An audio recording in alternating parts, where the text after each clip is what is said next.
La chaîne qui vous édifie. Donc, on a attend à l'obéla, on attend donc on va menace parce que les cas d'émission n'a critique au final sans embêter. Sans embêter, on a attend on a malama beto prêt à prendre bon bazon dans bon sens. Donc nous sommes là, mais le Guanzan, Balanzambi, Botika, trop de menaces, trop des appels pour les intimider, intimidation à Bino, parce que Oazan Abisso a l'équipe à Voilà, merci beaucoup et la chaîne qui vous édifie. Le spirituel réalité, Papa Bouy, c'est Vaina Bouto. Tu vas constater que c'est pendant la nuit, si tu viens, comme je dis aux gens, mon père longi bitumba Bouta, longi bitumba mo. Or, je dis, la réalité d'un homme, c'est l'esprit. Tu vas constater, même notre maître Jésus, avant sa mort, c'était pendant la nuit que Jésus était en train d'intercéder.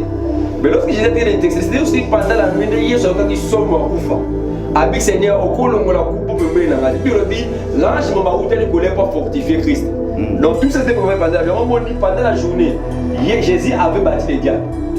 Mais tu vas constater le combat de Jésus avec les diables à Golgotha. Il y a ce n'était pas pendant la journée, c'était pendant la nuit.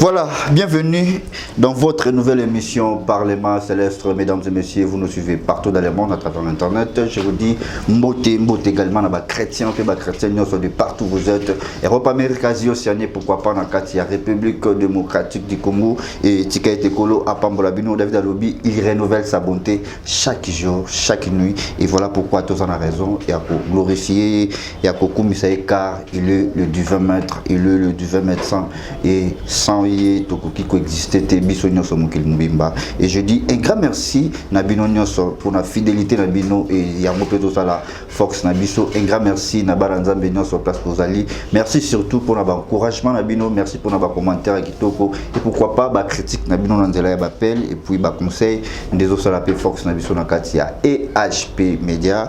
Oui voilà, sur ce plateau je ne suis pas seul, je suis avec votre humble serviteur le prophète Berlin Lukoki Bishima sur ce plateau, Awa, et comme d'habitude, la Bible nous dit toujours que Oyo a recevoir Basala Nzambe na qualité, ya Basala Nzambe récompense na ye, pe kozala ya Basala Nzambe et avant de débuter dans le sambo, topé sur mbote papa.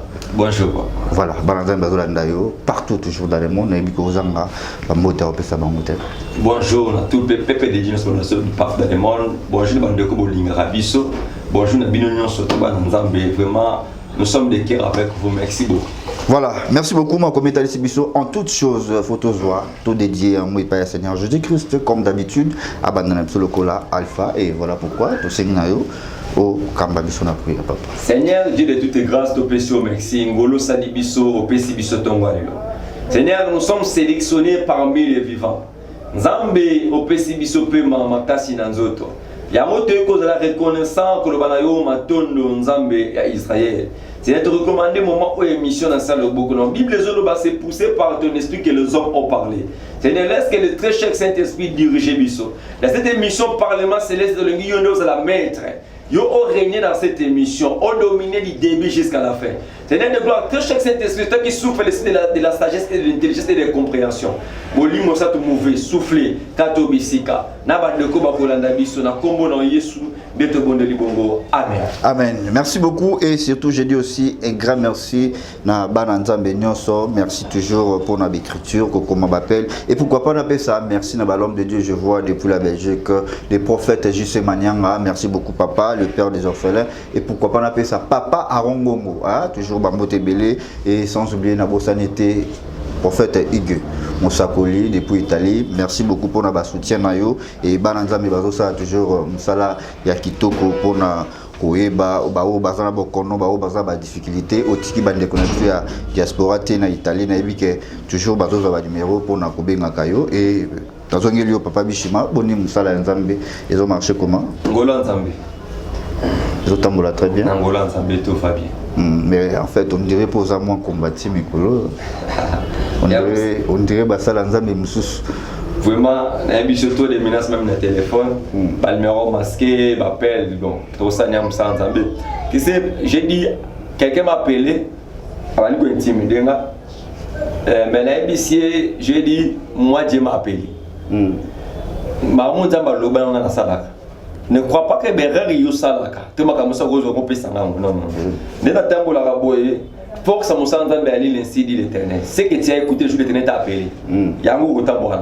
Donc au grand tambo quand Zamba à lobela ngango na tambo donc ko banga ba menace te ba président parce que de ka émission bi na ngano critique te au fin ba Zamba te.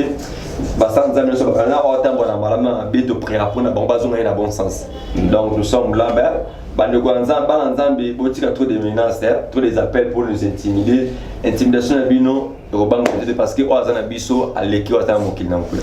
merci beaucoup et bisognon son encadre samukili toza ba santé mais nzamba lingaka quand même toza la intégrer le la job abanda iko tambola na moi intégrité et c'est ça nzamba lingaka c'est la vidéo irréprochable na mabe moko quelconque bazo reprocher voilà merci papa message no meli bana nzambe moko za lelo lelo tengi to partager mon question la vie comment fonctionne la vie spirituelle. Vie spirituelle réalité papa Brice c'est va na butu. Tu vas constater que c'est pendant la nuit si tu viens comme je dis aux gens mon père longi bitumba buta longi bitumba mo. Or, Job dit, la réalité d'un homme, c'est l'esprit. Très bien. Tu vas constater, même notre maître Jésus, avant sa mort, c'était pendant la nuit que Jésus était en train d'intercéder. Mais lorsque Jésus était en train d'intercéder, c'était aussi pendant la nuit, il y a ce qui sont morts. Avec Seigneur, au colon, on a coupé pour me l'ange m'a ôté le colère pour fortifier Christ. Donc tout ça c'était pendant la journée. Pendant la journée, Jésus avait battu les diables. Oui. Mais tu vas constater le combat de Jésus avec les diables à Golgotha. Il y a ce diable, c'était pas pendant la journée, c'était pendant la nuit. Or c'était pendant la nuit, puis en pleine journée, dévoiler ça et côté. Donc, Boutou est un secret à victoire. Boutou est un secret élévation. Donc, si tu voulais vaincre ta vie spirituelle, il faut la maîtrise à Boutou. Boutou a sa forme à Boutou, na moya lomaka. Il y a un moment Jésus, le ministère a été sur toute la nuit, Jésus était dans la présence des grands rois, mais pendant la journée, il faisait des miracles, des prodiges terribles. Pourquoi? Parce que la nuit, il est pas la présence en colo. Il y a un Bible, le livre Psaume.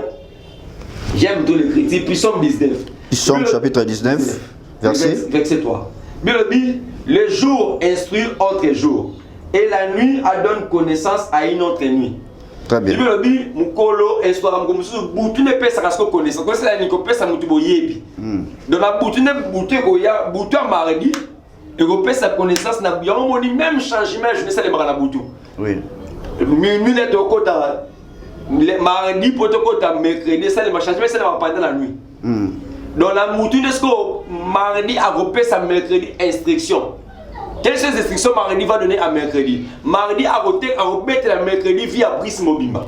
Donc il y a un moment mardi, mercredi à Koyamba via Brice mardi à Bételi. Il y a même mouton dans la foi, il y a même les roses chrétiens, même les formations, cérémonie ça les marana morité. Cérémonie ceux qui n'a pas fait ça pendant 12 heures. Ceux qui n'a boutu pendant minuit. Pourquoi pendant 12 heures? Or, dans 12 heures, ils allaient ta auto ça tu as vexé à ta moussous. Donc tu as 13 heures. Donc après-midi. Mais la boutou, tu vas voir à minuit, pour te ta journée moussous. Donc même les roses qui c'est le principe à cérémonie. Il y a un accident qui ça pendant 12 heures. C'est là où les diables sont en train de se manifester. Il y a un mouton qui a secret par principe. Il y a un musulman, il y a un principe. Musulman sont 12 heures, il faut qu'un magasin. Attends, mouton na tapi. Pourquoi? Parce que le col là va prier à le Dieu soleil. Oh, les gars vont copier ils ont la Bible. Donc, le soleil fonctionnera à 12 heures.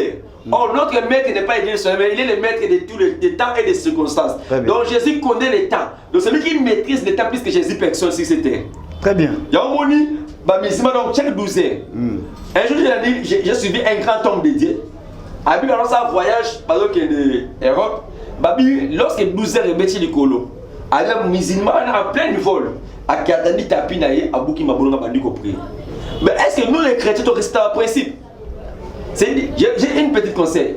Fais l'effort. Quand tu as minuit, même minute, 2 minutes, et bien tu as pour il faut mettre la remise sur le temps là.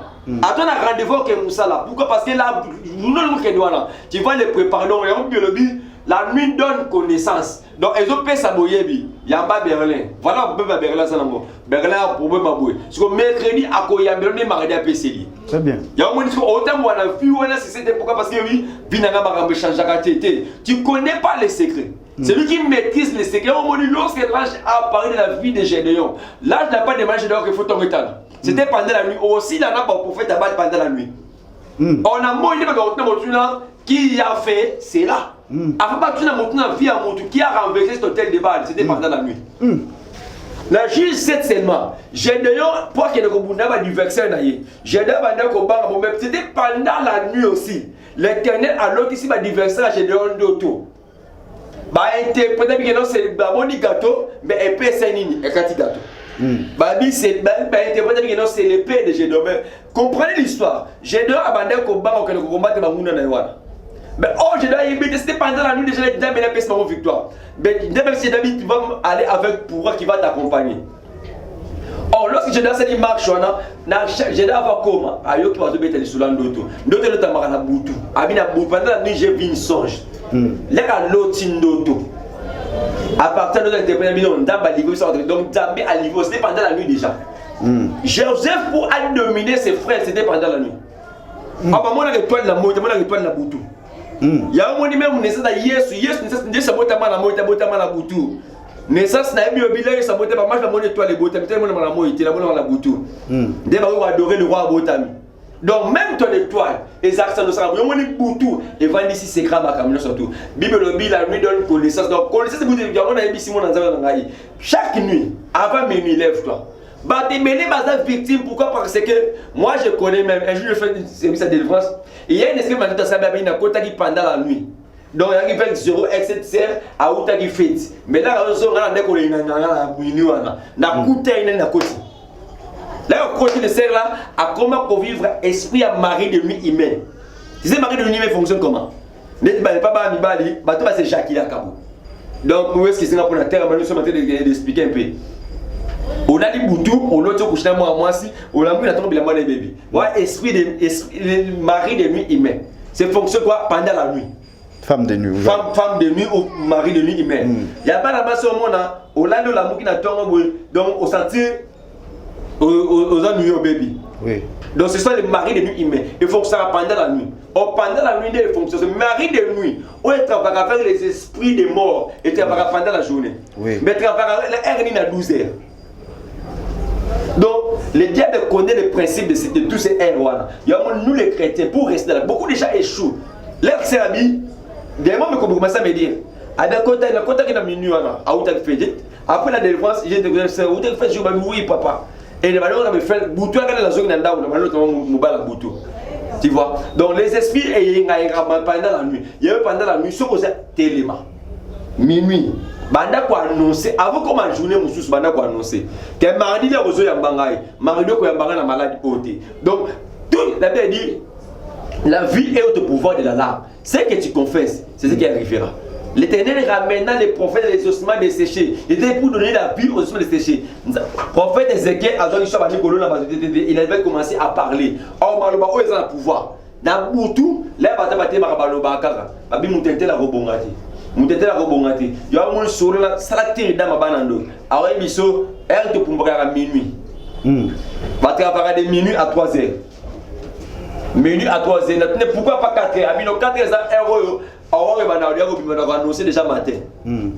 Tu vois? Or, Sanda et Pessarabiso na boutu à la Moï. Donc, moi, il descend à observer Moï na boutu à Pessibiso lumière. Très bien. C'est les mêmes dans le monde spirituel. Le monde spirituel pendant la nuit à observer et pendant la journée, ça pense que c'est un monde spirituel et spécial. Dans le monde, beaucoup de gens sont victimes de telles choses. Donc, il faut comprendre que non, le secret spirituel, maîtriser le monde spirituel, c'est de vaincre ta vie. Oui. Même les papa, maladie, bon, mais la médicament au biki. Si on est malade, non, médicament sur biki, c'est que c'est maladie non normale. Très bien. Comment, mais là, j'avais expliqué, j'ai parlé, les esprits qui marchaient derrière les résidents de l'hôpital en médecin. Donc, malade, il y a soit personne résident, mais là, qui soit comme le qui, soit biki. Soit mon médicament, c'est maladie dans le biki, c'est un manuel spirituel. Mais je me pose aussi la question. Oh, j'ai. Dans nos services, Une papa m'a dit, dans notre famille, c'était pendant la nuit. Service moi ça m'a pas beau service moi ça pas ça papa avec qui n'ont pas au kufa mais là ça cérémonie moi qu'on n'a pas mola bino mais faut na ça on a minute faut na bomantaba abi biso mon accord normal on connaissait pas Jésus Christ pendant la nuit papa bomintaba à cette cérémonie pour na mission stubana mais l'autre ça victime l'autre comprendre que makila papa tababoma makilo pas bon qu'elle a rien ne pas sacrifier de papa et mon la spiritualité a mis paix ça qui déjà donc or makila ah, il y a une révélation pour moi, n'est pas Kamakila. Faut maman, voilà. Est-ce que vous avez dit que Moutou Oyo a Simba Kikisi? Hein? Moutou a Simba Kikisi pour Charla comme Manambong Belé. Ata Charla comme Manambong, si on a Charla le Kisi Berlin, pas comme Manambong. Berlin, quand on a les soutes dans bon moy, pour être la Makila, on n'a pas mboli charité, pas mboli charité. Ata même Charla Belé, dit bon, pour la Makila Berlin. Berlin, quand on a la bonne moïté. Mais ça n'a Moutou Moko. Azonga n'a vu pour être la rôle Makila, n'a pas vu la biso. Amen. Donc, est-ce que quelqu'un me comprend? Ouais. Donc d'abord, il y avait une malédiction liée dans le sang. Mais Moutou a laquelle nous m'avons besoin de la vérité. Pour être la Makila, n'a pas vu ça. Mais Moutou Oyo. À ce moment Makila la Golgotha, il y a une songa la vie. Pas vérifier Makila. Est-ce que Makila wana et ça là, et ça là. Si on a toutes les sous-questions, comme tu vas dans l'époque, nous sommes à un magasin. Là, il y a un bima. Pour pas quelqu'un m'oyibiter, il faut bima la facture. Très bien. Facture de là, c'est quelqu'un qui m'oyibiter. Mais bis doit aller dans la facture dans Golgotha. Moutou m'a payé cette facture avec toi. Donc il y a un moment où il y a un songa qui vit, pas vérifier Makila naïe. Et là, il y a un moment où il y a Yesu. Aïe barake, à quoi vous mettez tombeau, il y a un défi ça un bon tombeau. Et là, il y a ça que na où mettez la kundaté. Il y a un pour Moutou Oyo, à bon la cambisi. Mbisi ni bala bon la tande la tondi. A fouti mpaka mbisi mboko na muno cambisi. A fouti mpaka. Mais pour na kunda ye moko, il faut pas défiler mon bakunda. Yesu aïe que tombeau qui demeure na été. Il y a encore dépassé la moitié. Très bien. Faut pas se demander bon va dépasser les yango pour y avoir où mais la wana te. Donc les acquis de mer, les acquis adresse na été. Il y a un moment là circuit où sont les traces. Là il y a ça circuit par exemple bani. Ndako les acquis na tombote. Il y a vivre corps et les tables. Donc je te corps parce que ça va passer dans nos corps. Très bien. Donc c'est pendant la nuit que tout Jésus se manifester. Il y a un montagne ministère à Boutou. Il va échouer dans leur vie. Beaucoup de gens échouent dans leur vie. Pourquoi? Ils sont là en train de pleurer. Mais Jésus, il a quoi? Jésus, il a quoi? À sacrifier déjà passé dans Bissou. Amen. Bible dit Allah qui l'a amabé mutoyo baba qui ne kulusu. Si on a tout la kabatu mutu na ne kulusa Yesu. Et là baba kamara de kusaka et le mito mukongo. Congo. Là mukongo. D'ailleurs c'est ngala balo passe na yo. Malédiction no échec mais ça d'aller passer. Yesu a d'aller à venir. Il y a ça chrétien. Comment on basala ngamabe, famille pauvre non, c'est d'aller passer, regarde il va passer. Amen. C'est lui qui a Jésus faut avancer. Amen. Jésus déjà a sacrifié ton malédiction. C'est d'aller passer, c'est ici la croix. Les deux, mon combat Yesu, des arènes à Golgotha. Nous sommes là au monde de gloire. Amen. Nous sommes là au monde de gloire. Mais mon commandé, il a sacrifié. Mon temps que dans ta maladie, là, tu mourras dans cette maladie. Ta vie va changer. Ma caméra finit aussi maintenant. Non. Jésus déjà sur la croix. Il s'est fait déjà malédiction. Donc, mon commissaire, il a passé dans le biseau. Mais petit, même ça, il est devant. Amen. Que Dieu vous bénisse. Merci beaucoup. Donc, comprenons que nous sommes avec les prophètes Berlin, le Kokibishim, avec une onction multidimensionnelle. Vraiment, merci pour la révélation à Kitoko. Mais ma question peut être papa et Lélo. Tout le monde a vu à Bananzambe et Belé Zochoué, tant Moussousoupé, Ndemolobi vie à Boutou, et c'est important vraiment la vie. Il y a Bananzambe Mingi, mais au monde appelle Lélo. So total na l'église au moni ba maman balala ba veiller presque et au monde appelle ba sambela presque nuit de prière boy. Alors question na biso eza est-ce que ça faute ya ba kambinde ba otambola bien te to na bouton mo pe ba sambela malamu te. Bon na konda na kapenda ba kambite problème la kali au moni toi na problème on a mboka na biso tout homme n'est pas un homme de miracle. Tout serviteur de Dieu, moi je connais les serviteurs déjà dotés à répentance au Pamboli Nzambe. Mais de côté, au moins, même de la spiritualité, même dans le docteur, les spécialistes, oui. Ouais, tu as dit toi, tu as dit toi. Mais tu vois, tu pasteur, tu as dit ça, c'est ma bébé. Donc, ils ont souffert dans le mari de nous. Mais l'église, on va dire, tu as dit, tu as la vie, tu as dit, très bien. Parce que Yesu a le but, j'ai envie de donner le pouvoir. Hein?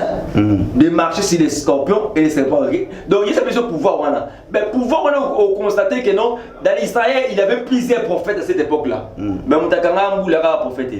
Mais ma fils de prophète, fils de prophète, monsieur, on passe à Bilan, on a pouvoir mettre un monopole la parole.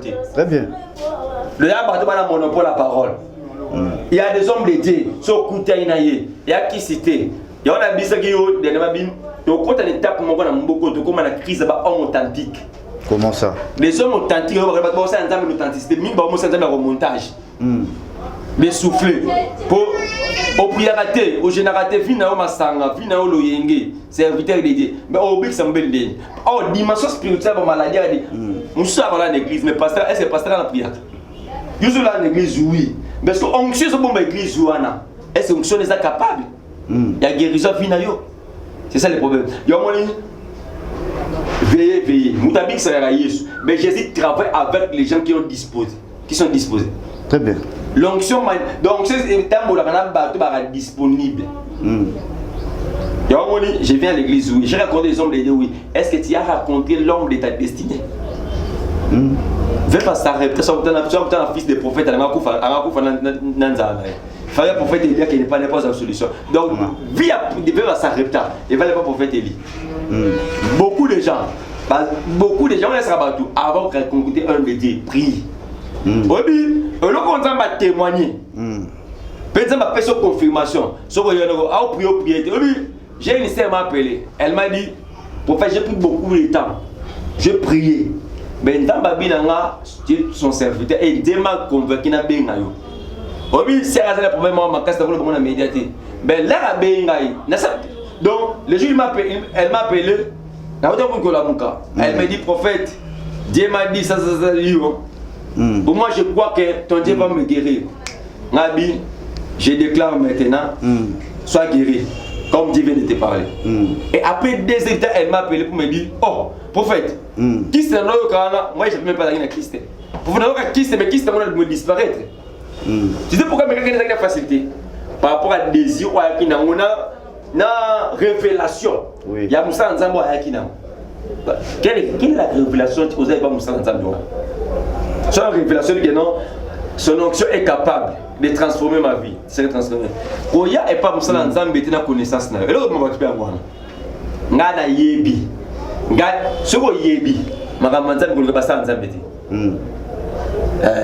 So il y en a ça ngana yebi. Oh, magambona yebi boyete yolo yebi bongo.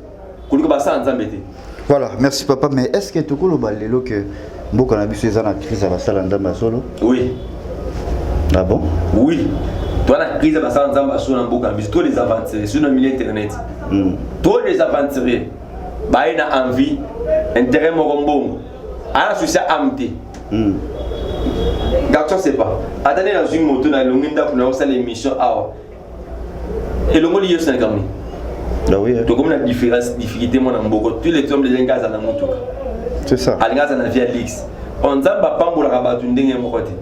Beaucoup de ma famille, bien nous sommes les différents. Les gens battent le roi garçon c'est pas son bimoutou avec France Maramutu. Tu vois, peu batalingi, il peut pas ça gabata. Et moi c'est moi c'est passer parce que mon côté pour anine. Le quoi ya tambola qui na moi na mutuka, na fala na mutuka. Ya bali ngapeka ka fona bala. Yi. Ouais mais Ali, il y a un monde comme escroquer bateau ciel ouvert. Oui oui. Moi je me pose la question, comment un homme de Dieu, tu t'appelles l'homme de Dieu. Au benno moi na Nzambe, moi Nzambe bengelo gosno ba ino na mbongo. Mais après si on peut mbongo na ya wa pasi. Mais pour prier même pour naïe. Est-ce que mon toi prier ou pas prier? Non. Moi-même dans ma maison, ma femme a ébi non, na tambo était besoin d'attendre dans service dans votre téléphone. Pas ébi que sur na mikangi la carte chambre, personne peut me déranger.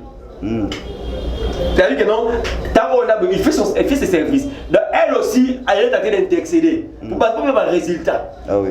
Tu vois, mais comment moi dans Nzambe, a vu bien bon, il y a pas si, bon a pas si. Ouais ouais. Appelle sur bon là. Mais pour y a même un téléphone appel, comme sur mon nez, bobé s'appelle les karaté. Nous sommes des serviteurs rares. Il y a eu des minité, le tour pour pas faut barrer sur minité. Rare a dit que notre téléphone, on nous donne des services de téléphone. Aussi peut 100 francs. Ça t'as dit fois tout le monde qui m'appelle, j'ai dit toujours, la plus grande offrande d'abord c'est ta foi. Très bien. La plus grande offrande. Comment tu peux donner l'argent mais tu n'as pas la foi? On les miracles liés que par la foi. Je voulais m'expliquer. Foi est à l'obéi à présent. Amen. Mais espérance c'est le espérer. Donc celui qui a la foi, il y a un moment Christ a son métier disait que ta foi t'a sauvé. Amen. Ta foi t'a sauvé. La femme appelle ta sa personne, elle sait que la maille, c'est sa foi.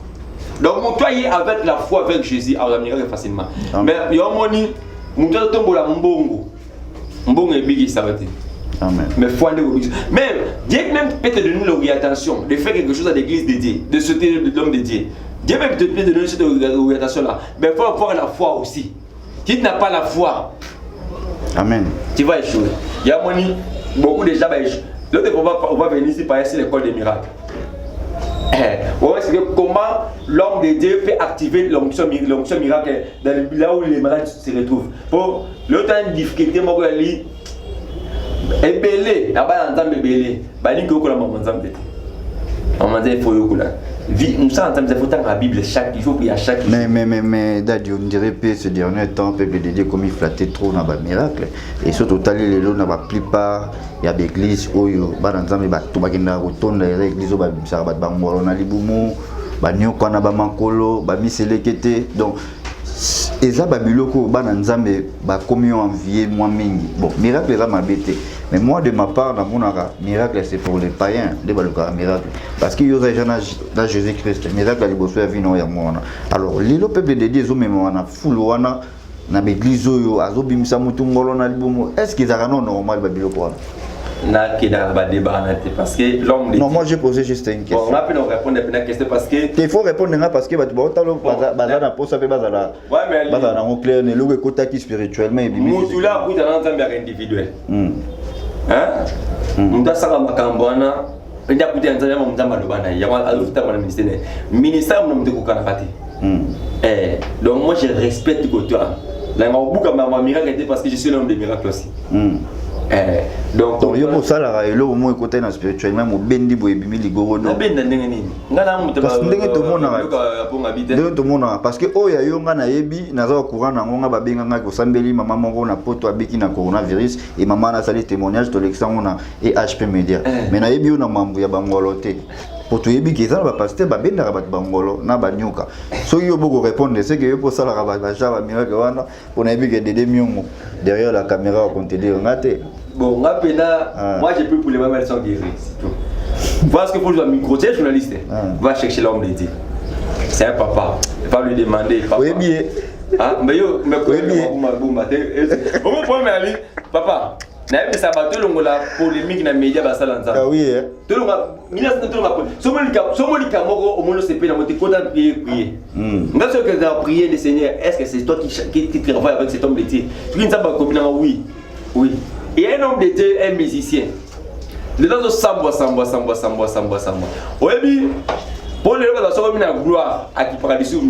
Ces frères-là, moi j'ai prié. Dieu m'a dit, moi, pas de baby ça. Les frères, les chanteurs. Les frères, voilà. Moi, pas de baby ça. Pas 100 milliards de baby ça. Là, je suis et là, je suis tu vois, mingi bébé ya no kolo amonike ameli mingi ya mola ko la bi na Daniel voilà bi na Daniel mene tekele pelis donc compter peser diviser donc ça va comprendre que royauté na obuso beleki salité de gens va exposer parce que bien publiquement et ça ça ameli mingi donc beaucoup mo zati ba bloc ça ça beaucoup na les secrets ba les a consacré ça sacré. Et moi, ce que nous avons dit, mene tekele peles, donc compter, peser, diviser. Nous avons pas peser. À mon niveau, nous léger pour mambo, ça on appelle ça. À compter derrière, nous avons une combinaison. Je vois les diviser ce qu'on voit. Parce que diviser, ça m'a dit établir publiquement. Pour moi, on a une crédibilité. Donc cela veut dire que ces derniers temps, les prophètes, nous avons rejeté le roi Saoul, ils ont sambeli pour na bango, ils ont moins inutile. Si vous avez un ministère de vendre, vous avez un capital. Oui. Qui est avec un prophète. Nous avons avoir Saoul pour Saoul à Gumba Melabike. na David na Saoul na sala ba rebelle ça David. David, oui. Bon bien pourquoi avoir David. Pour David à chaque fois il faisait l'erreur à bout ma bolongo. Seigneur pardonne-moi. Mais Saoul là c'est pour Gabon c'est qu'il y a rien à roi, na buka bolongo te. Donc ça peut pas boire comme mutu pour mamela ba ko ba di étranger. Mais ça musa zambola nanga la personne benga ngo intimidé au finga. Donc ça me le grand Nzambe. Priez le Seigneur. David a dit puissant m'a dit Seigneur, j'ai péché contre toi seul. J'aime cette puissance. Puissance 50 si je ne me trompe pas. A dit Seigneur, j'ai péché contre toi seul. David a dit ngalo na sumuki libosa bato ba moningate, na sumuki libosa bato ba yebingate, mais na sumuki libosa Nzambe o ya benga ngai. Très bien. Donc Nzambe a benga sumuki donc yem ka pardonner le péché na ngai. Tu vois? Donc David a dit j'ai péché devant l'Éternel des armées. Absolument, Seigneur, j'ai péché devant toi seul.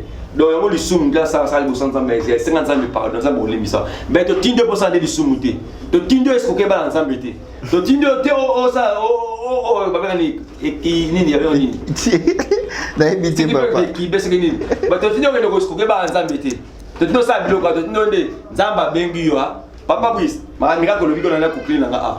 les plus grands miracles, et ceux avec la monité. Les plus grands miracles, et ceux qui paralytiques à ta monité. Les plus grands miracles, ceux qui m'ont pagé dans mon bon motéma. Très bien.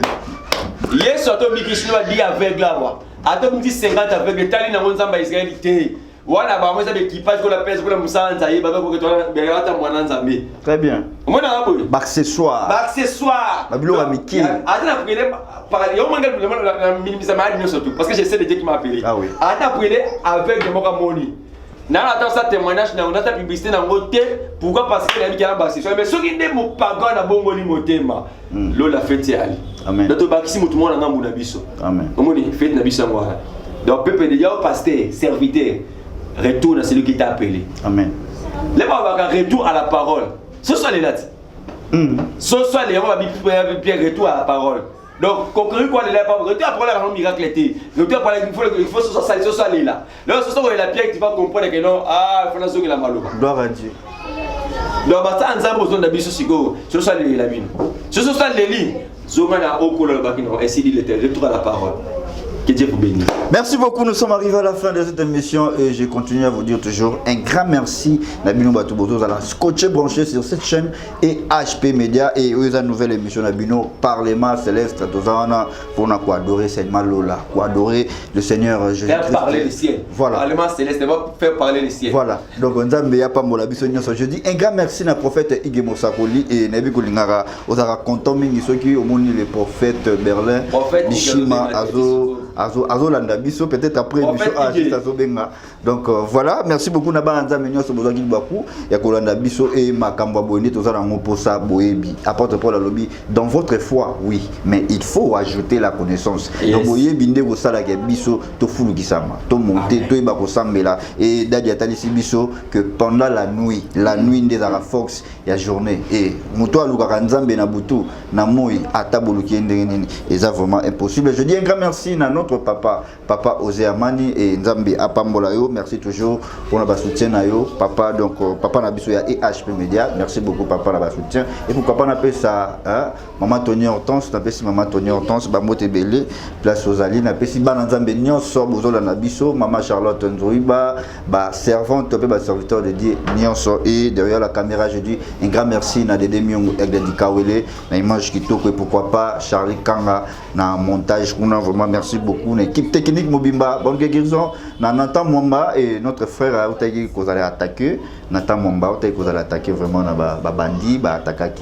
Donc ça fait vraiment trop mal à Zanaраtandaku et bisognon surtout ça toujours ensemble peu bon mon comprenant moi ne fais que prière il y a 1 minute et vous avez efficacité par Nzambe vraiment Nzambe ya pambola biso. Nous sommes arrivés à la fin papa, est-ce que le roi va s'ali na pesca mbota ba Nzambe Nathan Mwamba nous sommes de cœur avec toi. Après je vais t'appeler mon frère, je ne savais pas. Vraiment, peuple dédié partout. Prophète Ige Moussa Nzambe depuis Italie, Nzamba Pambolayo. Et papa Osé aussi Nzamba Pambolayo. Maman Nabiso, maman GH, maman vraiment que Dieu vous bénisse vraiment. Vraiment, dans le milieu de Nzambe déjà Pambolayo. Merci. Parce que je vois vraiment le travail chez les Osala. Maman Nzamba Pambolayo. Moi j'ai prié chaque jour pour toi. Ma prière que Dieu te donne la bonne santé. Ma prière que Dieu te donne des moyens. Ma prière que Nzamba me donne ici quand Nzamba zo dinga me mal. Amen. Ma prière que Dieu stabilise des choses dans ta vie. Que votre couple, Makambo Nzamba pesa ou même tes enfants basimba. Merci beaucoup. Je déclare que Dieu te bénisse aussi, maman, vraiment. Et un grand merci aussi à toi. Merci beaucoup. Je suis le premier invité à Parlement Céleste. Vraiment, voilà. merci pour la considération, notre merci, frère. Merci de Konabiso. Aigle de Kawe. Aigle de Kawe derrière la caméra. Vraiment, que Dieu te bénisse. Et sans oublier Charlie, car l'intelligence ne marche jamais. Ah ouais, Charlie Kang, qui dit donc. Voilà, je vous signale que le numéro de notre prophète Berlin Bishima, il a juste affiché dans cet écran. Vous en avez besoin de prière, ou bien d'ali, et n'hésitez pas parce que nous avons confiance en lui. Ou bien nous avons besoin de consultation prophétique. Vous en avez besoin Nzambe à l'obélayo parce que nous avons toujours yemoko koloye sur FCBiso que à ce serviteur. Dans ma serviteur, on a des réussites des alliés. Donc c'est ça, des chroniques 20-20. Merci beaucoup. Et voilà, nous sommes arrivés à la fin. Et je dis que ça va être un peu le pôle alpha, à ce que ça n'a pas le pôle oméga. Voilà pourquoi on continue la prière, papa. Grand roi, nous te disons merci, le créateur incréé. Tu es le Dieu qui appelle à l'existence chose qui n'existe pas. Tu es le Dieu qui crée les chemins là où les chemins n'existent pas. Nous te disons sincèrement merci pour la grâce que tu nous as fait de parler. Merci Seigneur pour le peuple de l'Andabiso. Merci pour cette émission fatiguée par des problèmes. Seigneur, c'est toi qui donne la solution. Na béni nous sur cette émission. Seigneur, nous avons un problème qui n'a pas. Seigneur, guéris les malades au nom de Jésus. Seigneur, guéris les malades au nom de Jésus. Délivre les possédés au nom de Jésus. Père, que ta main puissante puisse accompagner tous ces peuples. Au Bandibiso. Na combo dans Jésus Christ. De te monde libongo. Amen. Amen. Bye bye, on se retrouve au prochain numéro. La chaîne qui vous édifie.